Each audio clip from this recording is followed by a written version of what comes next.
Hello friends, welcome to my channel. So ಇವತ್ತು ಚೂಡಿದಾರ್ನ ಹೇಗೆ ಸ್ಟಿಚ್ ಮಾಡಬೇಕು ಅಂತ ಅಂದ್ಬಿಟ್ಟು ಸ್ಟೆಪ್ ಬೈ ಸ್ಟೆಪ್ ಹೇಳ್ಕೊಡ್ತೀನಿ. ಸೊ ಬಿಗಿನರ್ಸ್ ಕೂಡ ಈಸಿಯಾಗಿ ಸ್ಟಿಚ್ ಮಾಡ್ಕೋಬೋದು. ಅಷ್ಟೊಂದು ಈಸಿ ಮೆಥಡ್ನಲ್ಲಿ ನಾನು ನಿಮಗೆ ಹೇಳ್ಕೊಡ್ತೀನಿ. ಒಂದ್ಸಲ ವೀಡಿಯೋನ ನೋಡಿ ನಿಮಗೆ ಈಸಿ ಅನಿಸ್ಲಿಲ್ಲ ಅಂತಂದರೆ ನನಗೆ ಕಮೆಂಟ್ ಮಾಡಿ ತಿಳಿಸಿ. ಬನ್ನಿ ಇವಾಗ ವೀಡಿಯೋನ ಸ್ಟಾರ್ಟ್ ಮಾಡೋಣ. ಸ್ಟಾರ್ಟ್ ಮಾಡೋದಕ್ಕಿಂತ ಮುಂಚೆ ಫಸ್ಟ್ ಟೈಮ್ ನನ್ನ ಚಾನಲ್ನ ನೋಡ್ತಾ ಇದ್ದೀರಾ ಅಂತಂದರೆ ಚಾನಲ್ಗೆ ಸಬ್ಸ್ಕ್ರೈಬ್ ಮಾಡ್ಕೊಳ್ಳಿ. ಫಸ್ಟ್ ಈ ರೀತಿ ಥ್ರೆಡ್ ಪೈಪಿಂಗ್ನ ಹಾಕ್ಬಿಟ್ಟು ನಾನು ರೆಡಿ ಮಾಡ್ಕೋತೀನಿ. ಯಾಕಂತಂದರೆ ಅವರು ಸ್ಲೀವ್ಸ್ಗೆ ಮತ್ತು ನೆಕ್ಗೆ ಥ್ರೆಡ್ ಪೈಪಿಂಗ್ನ ಕೇಳಿದ್ದಾರೆ. ಅದಕ್ಕೋಸ್ಕರ ಸ್ಲೀವ್ಸು ಮತ್ತು ನೆಕ್ಗೆ ಥ್ರೆಡ್ ಪೈಪಿಂಗ್ನ ಹಾಕಿ ರೆಡಿ ಮಾಡ್ಕೋತೀನಿ. ಅದಾದಮೇಲೆ ನಾನು ನಿಮಗೆ ಪೂರ್ತಿ ಬಾಡಿ ಸ್ಟಿಚಿಂಗ್ನ ತೋರಿಸ್ಕೊಡ್ತೀನಿ. ಇದು ಥ್ರೆಡ್ ಪೈಪಿಂಗ್ ಹಾಕೋದು ನಾನು ಸಪ್ರೇಟ್ ವೀಡಿಯೋಗಳನ್ನ ಮಾಡಿದ್ದೀನಿ ಅಲ್ವಾ. ಸೊ ನನ್ನ ಚಾನಲ್ನಲ್ಲಿ ಚೆಕ್ ಮಾಡಿ ನಿಮಗೆ ಹೇಗೆ ಹಾಕೋದು ಅಂತಂದ್ಬಿಟ್ಟು ಗೊತ್ತಾಗುತ್ತೆ. ಸೊ ಅದನ್ನೇ ಇನ್ನೊಂದು ಪೀಸ್ನ ತೊಗೊಂಡಿದ್ದೀನಿ. ಯಾಕಂತಂದರೆ ಫ್ಯಾಬ್ರಿಕ್ ಜಾಸ್ತಿ ಇತ್ತು, ಅದಕ್ಕೋಸ್ಕರ ಲೈನಿಂಗ್ ಥರ ಹಾಕೋಣ ಅಂದ್ಬಿಟ್ಟು ಇನ್ನೊಂದು ಪೀಸ್ನ ತೊಗೊಂಡಿದ್ದೀನಿ. ಇವಾಗ ಥ್ರೆಡ್ ಪೈಪಿಂಗ್ ಹಾಕಿರೋದು ಹೊಲಿಗೆ ಎಲ್ಲಿಗೆ ಬಂದಿದೆ ಅಲ್ವಾ, ಆ ಹೊಲಿಗೆ ಮೇಲ್ಗಡೆನೇ ಇಟ್ಕೊಂಡು ಸ್ಟಿಚ್ ಮಾಡ್ಕೊಳ್ತಾ ಹೋಗಬೇಕು. ನೋಡಿ, ಈ ರೀತಿ ಸ್ಟಿಚ್ ಮಾಡಿಕೊಂಡು ಮತ್ತೆ ಅದನ್ನು ಈ ರೀತಿ ಉಲ್ಟಾ ತಿರುಗಿಸ್ಕೊಂಡ್ರೆ ನಿಮಗೆ ಪೈಪಿಂಗ್ ಅನ್ನೋದು ರೆಡಿಯಾಗಿರುತ್ತೆ ಅಲ್ವಾ. ಸೊ ನೋಡಿ, ಈ ರೀತಿ ಪೈಪಿಂಗ್ ಅನ್ನೋದು ರೆಡಿ ಇದೆ. ಎರಡು ಕಡೆ ಯಾವ ಕಡೆ ಬೇಕಾದರೂ ನೀವು ಮೇಲ್ಗಡೆ ಸ್ಟಿಚ್ ಹಾಕೊಂಡ್ರೆ ಎರಡೂ ಸೈಡ್ ಕೂಡ ಒಂದೇ ರೀತಿ ಆಗುತ್ತೆ ನಿಮಗೆ. ನೋಡಿ, ಈ ರೀತಿ ಅದ್ರ ಮೇಲ್ಗಡೆ ಇವಾಗ ಸ್ಟಿಚ್ ಹಾಕೋತಾ ಇದ್ದೀನಿ. ನೋಡಿ, ಈ ರೀತಿ ಮೇಲ್ಗಡೆ ನೀಟಾಗಿ ಸ್ಟಿಚ್ ಹಾಕೊಂಡ್ಬಿಡಿ. ಹೀಗೆ ಆ ಕಡೆ ಸೈಡ್ ಕೂಡ ನಿಮಗೆ ನೋಡಿದ್ರು ಇದೇ ರೀತಿ ಕಾಣುತ್ತೆ, ಈ ಕಡೆ ಸೈಡ್ ನೋಡಿದ್ರು ಕೂಡ ಯಾವುದೇ ರೀತಿ ಚೇಂಜಸ್ ಇರೋದಿಲ್ಲ. ಸೊ ಈಸಿಯಾಗಿ ನೀವು ಥ್ರೆಡ್ ಪೈಪಿಂಗ್ನ ಹಾಕೋಬೋದು. ಸೊ ಯಾರೆಲ್ಲ ಫಸ್ಟ್ ಟೈಮ್ ನನ್ನ ಚಾನಲ್ ನೋಡ್ತಾ ಇದ್ದೀರಾ ಅಂತಂದರೆ ನನ್ನ ಚಾನಲ್ನಲ್ಲಿ ಚೆಕ್ ಮಾಡಿ. ಥ್ರೆಡ್ ಪೈಪಿಂಗ್ ಹಾಕೋದು ಸುಮಾರು ವೀಡಿಯೋಸ್ಗಳನ್ನ ಅಪ್ಲೋಡ್ ಮಾಡಿದ್ದೀನಿ. ಯಾಕಂತಂದರೆ ಇವಾಗ ಥ್ರೆಡ್ ಪೈಪಿಂಗ್ ಅನ್ನೋದು ಟ್ರೆಂಡಿಂಗ್ ಇದೆ ಅಲ್ವಾ, ಅದಕ್ಕೋಸ್ಕರ ಅದನ್ನೇ ವೀಡಿಯೋಗಳನ್ನ ಅಪ್ಲೋಡ್ ಮಾಡಿದ್ದೀನಿ. ನೋಡಿ, ಇವಾಗ ಈ ಸ್ಲೀವ್ಸ್ ಕೂಡ ರೆಡಿ ಆಯ್ತಲ್ವ, ಅದೇ ರೀತಿ ಇನ್ನೊಂದು ಸ್ಲೀವ್ಸ್ನೂ ಕೂಡ ರೆಡಿ ಮಾಡ್ಕೊಳ್ಳೋಣ. ನೋಡಿ, ಇದು ಕೂಡ ರೆಡಿ ಆಯಿತು. ಎರಡೂ ಸ್ಲೀವ್ಸು ಕೂಡ ಇವಾಗ ರೆಡಿ ಆಯಿತು. ಇದಾದಮೇಲೆ ಇವಾಗ ಬಾಡಿ ಪಾರ್ಟ್ಸ್ನ ರೆಡಿ ಮಾಡ್ಕೊಳ್ಳೋಣ.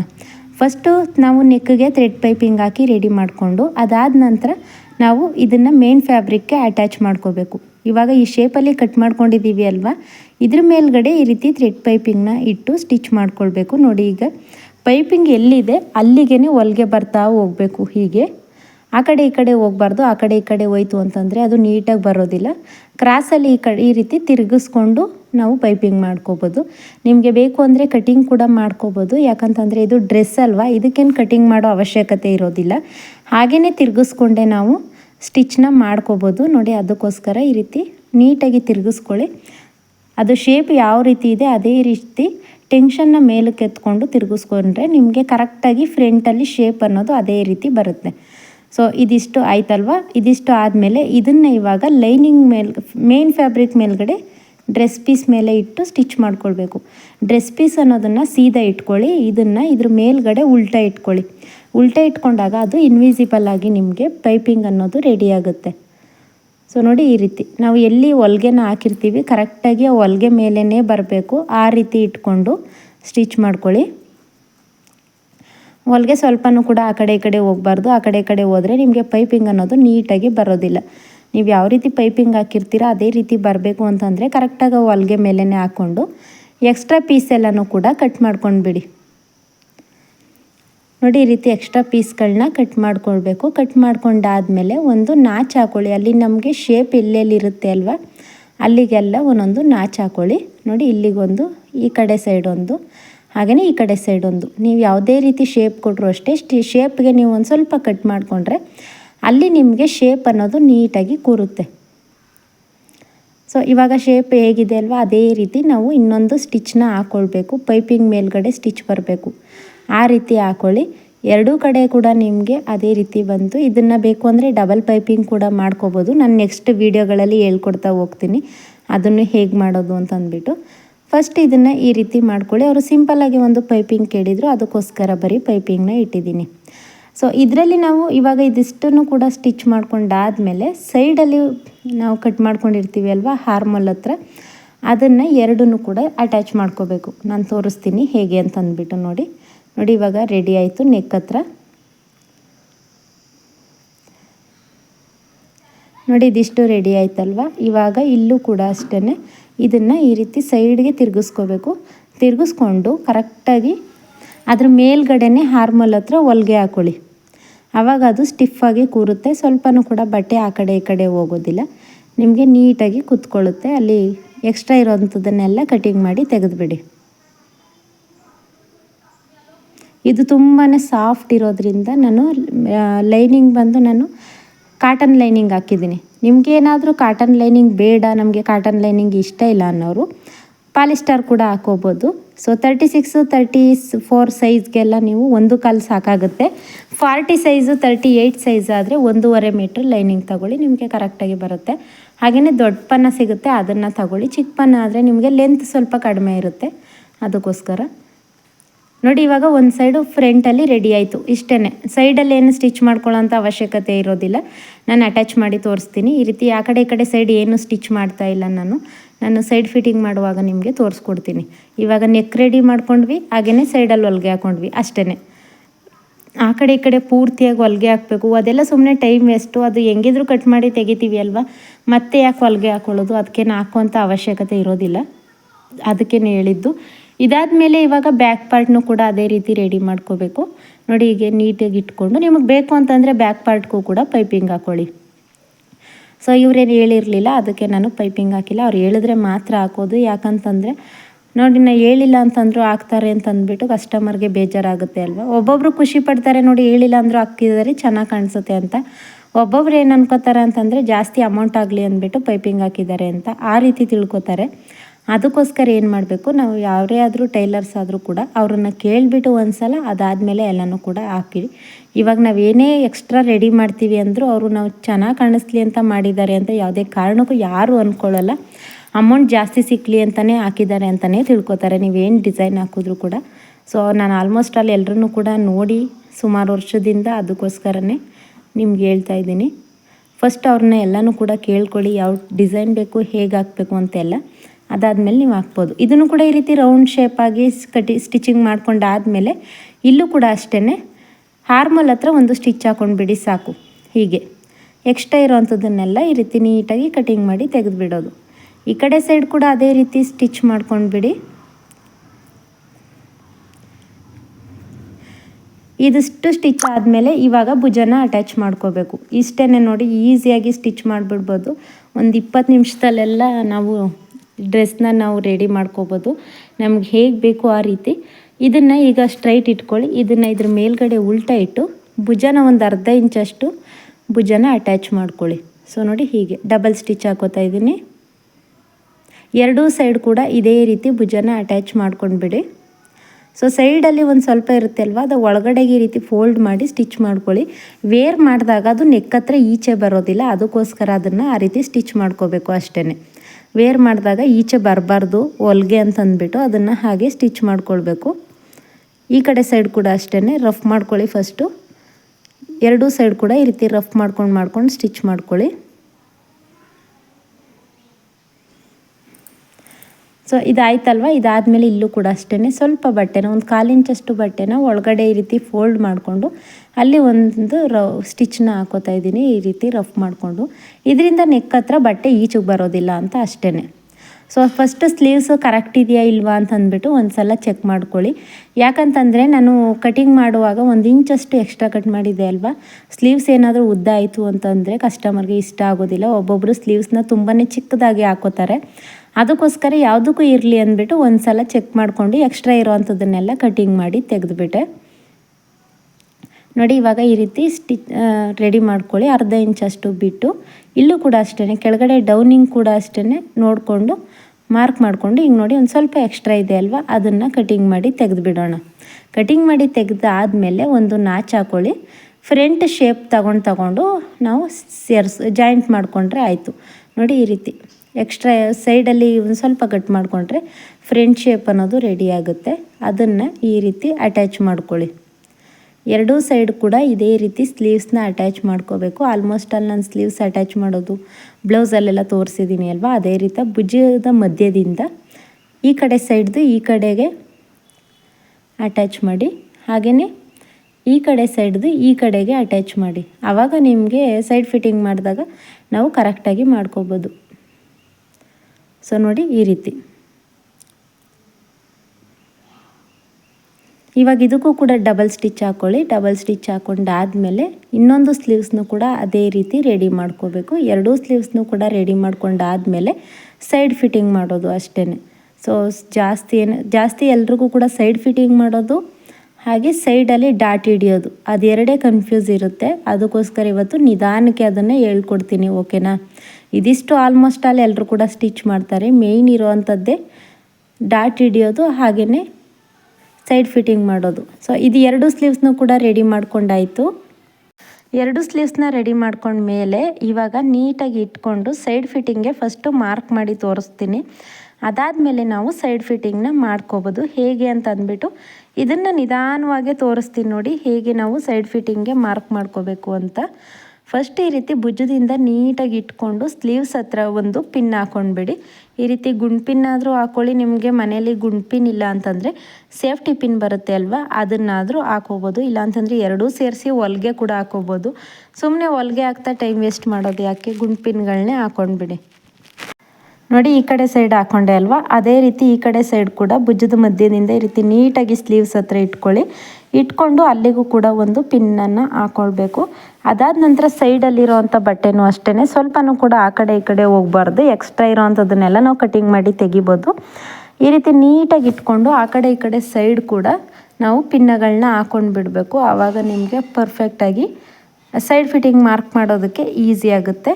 ನೋಡಿ ಈ ರೀತಿ ಎತ್ತಿಟ್ಕೊಂಡು ನೀಟಾಗಿ ಸ್ವಲ್ಪ ಯಾಕಂತಂದರೆ ಲೈನಿಂಗು ಮತ್ತು ಮೇನ್ ಫ್ಯಾಬ್ರಿಕ್ ಬೇರೆ ಬೇರೆ ಆಯಿತು ಅಂತಂದರೆ ನಿಮಗೆ ಸ್ಟಿಚಿಂಗ್ ಮಾಡಿದಾಗಲೂ ಕೂಡ ಸೈಡ್ಗೆ ಹೊಂಟೋಗುತ್ತೆ. ಅದಕ್ಕೋಸ್ಕರ ಈ ರೀತಿ ಎರಡನ್ನೂ ಪಿನ್ ಹಾಕ್ಕೊಂಡ್ರೆ ನಿಮ್ಗೆ ಯಾವುದೇ ರೀತಿ ಸೈಡ್ಗೆ ಹೋಗೋದಿಲ್ಲ. ಸೊ ಬೇಗ ಬೇಗ ಸ್ಟಿಚ್ ಮಾಡ್ಕೊಳ್ಬೋದು.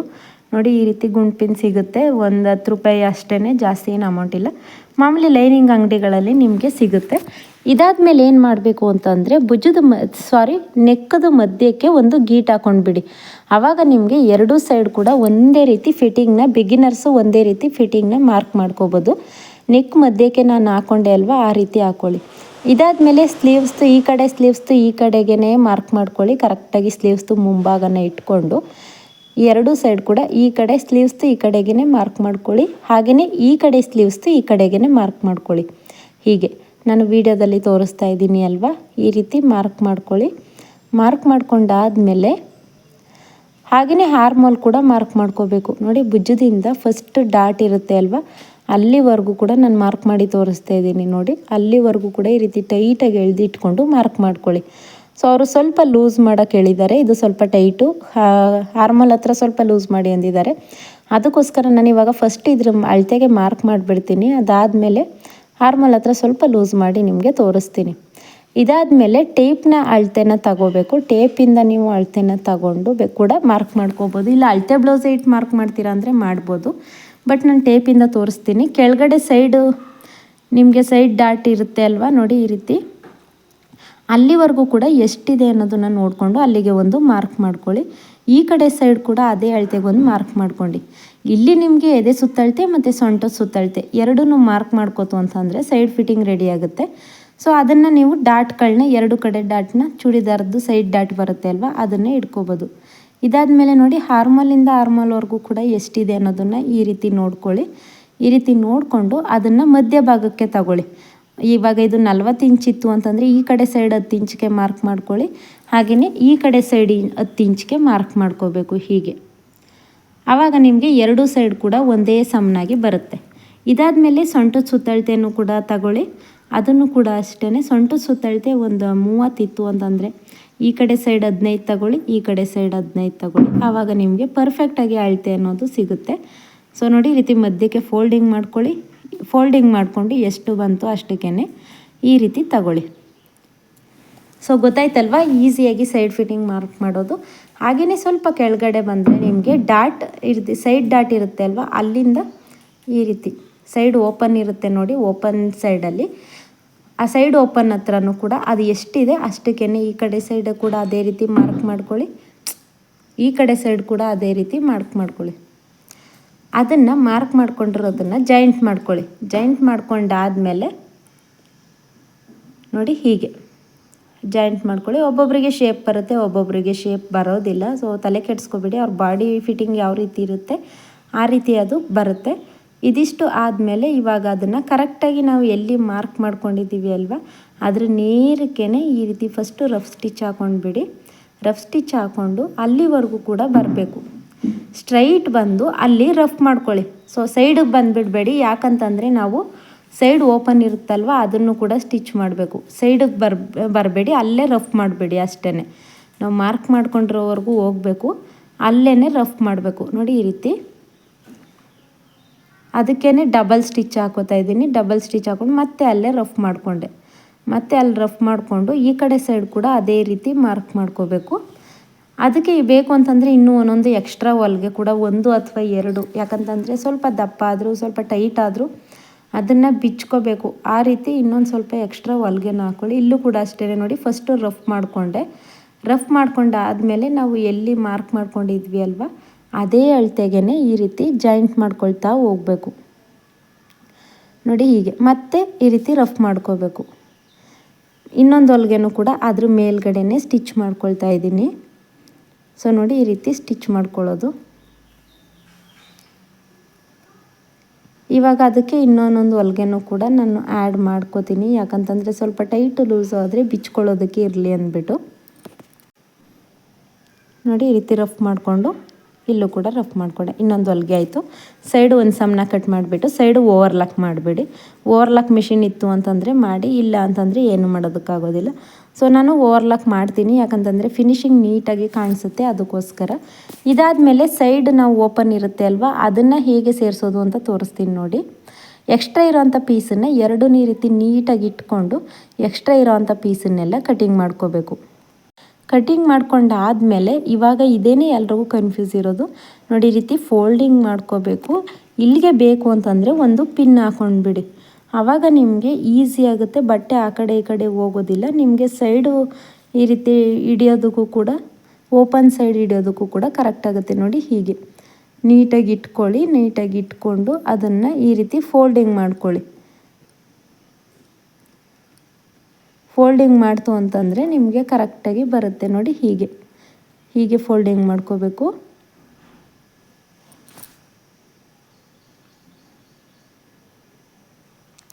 ಇದು ಫೋಲ್ಡಿಂಗ್ ಮಾಡ್ಕೊಂಡಾದಮೇಲೆ ನಾವು ಎಲ್ಲಿಗೆ ಫೋಲ್ಡ್ ಮಾಡಿರ್ತೀವಿ ಅಲ್ವಾ, ಕೆಳಗಡೆ ಕೂಡ ಅದೇ ರೀತಿ ಫೋಲ್ಡ್ ಮಾಡಿಕೊಂಡು ಸ್ಟಿಚ್ ಮಾಡ್ಕೊಳ್ಳಿ. ನೋಡಿ ಹೀಗೆ ಅದನ್ನು ಕೂಡ ಮತ್ತೆ ಫೋಲ್ಡ್ ಮಾಡಿಕೊಂಡು ಸ್ಟಿಚ್ ಮಾಡಿಕೊಂಡ್ರೆ ಆಯಿತು, ರೆಡಿ ಆಗುತ್ತೆ ನಿಮಗೆ ಸೈಡ್ ಓಪನ್ನು ಕೂಡ.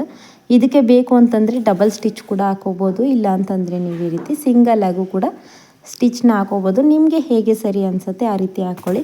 ಆಲ್ಮೋಸ್ಟ್ ಅಲ್ಲಿ ಎಲ್ಲರೂ ಕೂಡ ಡಬಲ್ ಸ್ಟಿಚ್ನೇ ಹಾಕ್ತಾರೆ, ಅದಕ್ಕೋಸ್ಕರ ನಾನು ಕೂಡ ಡಬಲ್ ಸ್ಟಿಚ್ ಹಾಕಿನೇ ತೋರಿಸ್ತೀನಿ. ನೋಡಿ ಈ ರೀತಿ ಅದನ್ನು ಹೀಗೆ ಫೋಲ್ಡ್ ಮಾಡ್ಕೊಳ್ಳಿ, ಸ್ಟಿಚ್ ಮಾಡ್ಕೊಳ್ಳಿ. ಮತ್ತು ಅಲ್ಲಿ ಲಾಸ್ಟಿಂದ ಈ ರೀತಿ ಟೈಟಾಗಿ ಎಳೆದಿಟ್ಕೊಂಡು ಫೋಲ್ಡ್ ಮಾಡ್ಕೊಳ್ಳಿ. ಮತ್ತು ಇದನ್ನು ಈ ರೀತಿ ಸ್ಟಿಚ್ ಮಾಡ್ಕೊಳ್ಳಿ. ಇದಾದಮೇಲೆ ಸೈಡು ಮೇಲ್ಗಡೆ ಸೊಂಟದವರೆಗೂ ಕೂಡ ಬಂತಲ್ವ, ಅಲ್ಲೂ ಕೂಡ ಅಷ್ಟೇ ಸ್ಟ್ರೈಟಾಗೇ ಬರಬೇಕು. ನಾವು ಫೋಲ್ಡ್ ಮಾಡ್ತಿರೋದು ಸ್ವಲ್ಪನೂ ಕೂಡ ಆ ಕಡೆ ಈ ಕಡೆ ಹೋಗಬಾರ್ದು. ಆ ರೀತಿ ನೀಟಾಗಿ ಹೀಗೆ ಫೋಲ್ಡ್ ಮಾಡ್ಕೋಬೇಕು. ಇಲ್ಲಿ ಫೋಲ್ಡಿಂಗ್ ಮಾಡ್ಕೊಂಡಾದಮೇಲೆ ಅಲ್ಲಿ ಕರ್ವಲ್ಲಿ ಅಲ್ಲಿ ಕಟ್ ಮಾಡಿರ್ತೀವಿ ಅಲ್ವಾ, ಅಲ್ಲಿ ಕರೆಕ್ಟಾಗಿ ಬರಬೇಕು. ಸ್ವಲ್ಪನೂ ಎಕ್ಸ್ಟ್ರಾ ಬಟ್ಟೆ ಉಳ್ಕೋಬಾರ್ದು, ಆ ರೀತಿ ಕಟ್ ಮಾಡಿ. ನೋಡಿ ಹತ್ರದಿಂದ ತೋರಿಸ್ತಾ ಇದ್ದೀನಿ. ಇಲ್ಲಿ ಲಾಸ್ಟಲ್ಲಿ ಈ ರೀತಿ ಫೋಲ್ಡ್ ಮಾಡ್ಕೋಬೇಕು. ಫೋಲ್ಡ್ ಮಾಡಿಕೊಂಡು ಆ ಕಡೆ ಸೈಡು ಸ್ಟ್ರೈಟ್ ಹೋಗಬೇಕು. ಹೀಗೆ ನಾನು ತೋರಿಸ್ತೀನಿ ರೀ, ಸ್ಟಿಚ್ ಮಾಡ್ತಾ ಮಾಡ್ತಾ ನೋಡಿ ಈ ರೀತಿ ಫೋಲ್ಡ್ ಮಾಡ್ಕೋಬೇಕು. ಬಟ್ಟೆನ ಹೀಗೆ ಪೂರ್ತಿಯಾಗಿ ತಿರುಗಿಸ್ಕೋಬೇಕು. ತಿರುಗಿಸ್ಕೊಂಡು ಮತ್ತೆ ಹಾಗೆ ಅಲ್ಲಿ ಕೂಡ ಫೋಲ್ಡ್ ಮಾಡಬೇಕು. ಸ್ಟ್ರೈಟು ಹೊಲಿಗೆ ಬರಬೇಕು. ಅಲ್ಲಿ ಬಂದು ನಿಮಗೆ ಸ್ಟ್ರೈಟ್ ಬನ್ನಿ. ಮತ್ತು ಈಗ ಟೆನ್ಷನ್ ಮೇಲಕ್ಕೆ ಎತ್ಕೊಂಡು ತಿರುಗಿಸ್ಕೊಳ್ಳಿ. ಸೊ ನಾನು ದೊಡ್ಡ ಮಿಷಿನ್ ಆಗಿರೋದ್ರಿಂದ ಕಾಲಲ್ಲಿ ಟೆನ್ಷನ್ನ ಮೇಲಕ್ಕೆ ಎತ್ತಾ ಇದ್ದೀನಿ.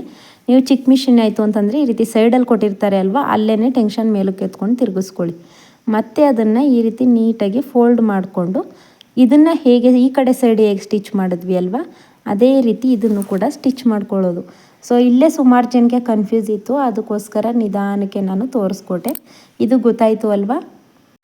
ಸೊ ತುಂಬಾ ಈಸಿಯಾಗಿ ಸ್ಟಿಚ್ ಮಾಡ್ಕೋಬೋದು. ನೋಡಿ ಈ ರೀತಿ ಸ್ಟಿಚ್ ಮಾಡಿಕೊಂಡು ನಾನು ಎರಡೂ ಸೈಡ್ ಕೂಡ ಇದೇ ರೀತಿ ರೆಡಿ ಮಾಡ್ಕೋತೀನಿ. ಸೊ ನೋಡಿದ್ರಲ್ವ ಚೂಡಿದಾರನ ಹೇಗೆ ಸ್ಟಿಚ್ ಮಾಡೋದು, 20 ನಿಮಿಷದಲ್ಲೆಲ್ಲ ಸ್ಟಿಚ್ ಮಾಡಿಬಿಡ್ಬೋದು. ಸೊ ಅದನ್ನು ಇದಾದಮೇಲೆ ಕೆಳಗಡೆ ಕೂಡ ಸ್ಟಿಚ್ ಮಾಡ್ಕೋಬೇಕು. ಎರಡೂ ಸೈಡ್ ಕೂಡ ಸ್ಟಿಚ್ ಮಾಡ್ಕೊಂಡಾದಮೇಲೆ ಅದೇ ರೀತಿ ಕೆಳಗಡೆ ಪಾರ್ಟ್ನೂ ಕೂಡ ಫೋಲ್ಡಿಂಗ್ ಮಾಡಿಕೊಂಡು ಅಲ್ಲೂ ಕೂಡ ಸ್ಟಿಚ್ ಮಾಡ್ಕೋಬೇಕು. ಅಷ್ಟೇ ಈಸಿಯಾಗಿ ನಾವು ಚೂಡಿದಾರನ ಮನೇಲೇ ನಾವು ಸ್ಟಿಚ್ ಮಾಡ್ಕೋಬೇಕು. ಇದಕ್ಕೆ ದಾರ ಬೇಕು ಅಂತಂದರೆ ನೀವು ಬ್ಯಾಕ್ ಕಟ್ಟೋದಕ್ಕೆ ದಾರ ಬೇಕಾದರೂ ಕೂಡ ಇಟ್ಕೋಬೋದು, ನಿಮ್ಮ ಇಷ್ಟ. ಒಬ್ಬೊಬ್ಬರಿಗೆ ದಾರ ಇಷ್ಟ ಆಗೋದಿಲ್ಲ ಡ್ರೆಸ್ಗೆ. ಈ ಕೆಳಗಡೆ ಪಾರ್ಟಲ್ಲಿ ಕೂಡ ಅಷ್ಟೇ ಅದೇ ರೀತಿ ಕಟ್ಟಿಂಗ್ ಮಾಡ್ಕೊಳ್ಳಿ. ಎಕ್ಸ್ಟ್ರಾ ಇರೋವಂಥದ್ದನ್ನು ಫೋಲ್ಡಿಂಗ್ ಮಾಡಿಕೊಂಡು ಸ್ಟಿಚ್ ಮಾಡ್ಕೊಳ್ಳಿ. ಸೊ ಇದಿಷ್ಟು ಗೊತ್ತಾಯ್ತಲ್ವ. ಇವಾಗ ಚೂಡಿದಾರ್ ಹೇಗೆ ಸ್ಟಿಚ್ ಮಾಡೋದು ಅಂತ ನಿಮಗೆ ಗೊತ್ತಾಯಿತು ಅಂತ ಅನ್ಕೋತೀನಿ. ಇದರಲ್ಲಿ ಏನಾದರೂ ಡೌಟ್ಸ್ ಇತ್ತು ಅಂತಂದರೆ ನನಗೆ ಕಮೆಂಟ್ ಮಾಡಿ ತಿಳಿಸಿ. ಹಾಗೆಯೇ ವಿಡಿಯೋ ಹೆಲ್ಪ್ ಆಯಿತು ಅಂತಂದರೆ ಲೈಕ್ ಮಾಡೋದನ್ನು ಮರಿಬೇಡಿ. So thank you for watching.